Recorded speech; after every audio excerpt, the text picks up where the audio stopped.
can you talk a little bit about, some people think that they just eat food and it comes out the other end.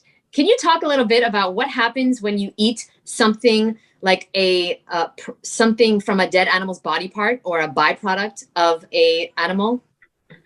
So I'm definitely no doctor. I don't really know about all these things, but what I'll say is this: every different food digests differently, and we have different parts of our digestive system, which starts in our mouth and ends at our anus. All right.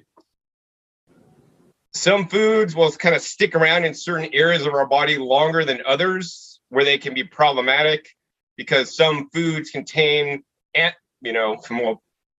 carnivores would say plant foods contain anti-nutrients, and I would say animal foods contain, a lot more potential toxins in there that I don't want to have sitting in my body because the animal foods don't have any fiber. In addition, animal foods, because they don't have fiber, are not feeding our microbiome, while animal foods can have nutrients in it, and people have lived on animal foods in combination with plant foods, and I would never recommend a 100% carnivore diet. That being said, I'm not a super hardcore vegan, and I don't like that word for using it myself. I prefer the term plant-based, but I do advocate that people eat majority of their food is plants. If they do want to eat meat, because I'm not here to try to get ready to be vegan, meat should be a small condiment, no more than like a fistful a week.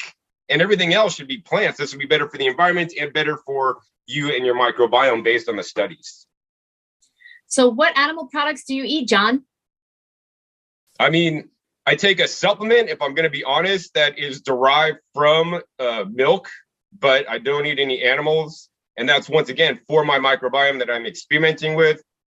I'm not going to be hardcore vegan and then destroy my health because of it. If I could get this animal product that they use whey to basically ferment so that the end product is like 98% whey free, and they turn it into a different product.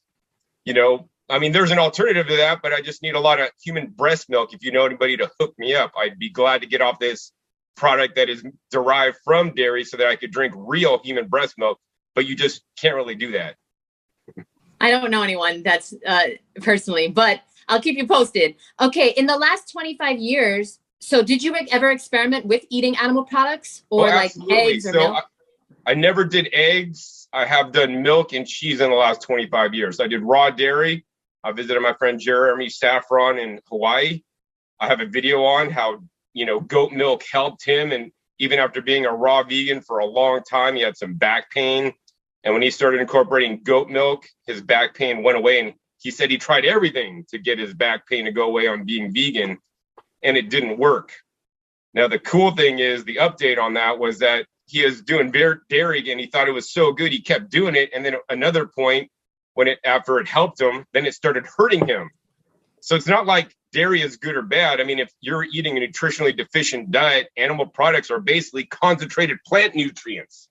So you can do a few things. You could eat more plant nutrients and do what the animal would do and get those into you, and maybe eat a wider variety of foods, or you could just go for some animal products.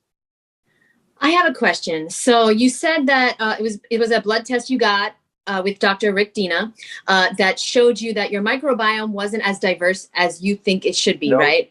Mm-hmm. Okay. So now my question is, I'm just really curious, John, did you have any health issues, or were you feeling any way like bloated or having digestive issues or feeling not optimal? Okay. So first off, I did blood testing with Dr. Rick years ago. I haven't done one in several years with him. I've been doing them on my own lately.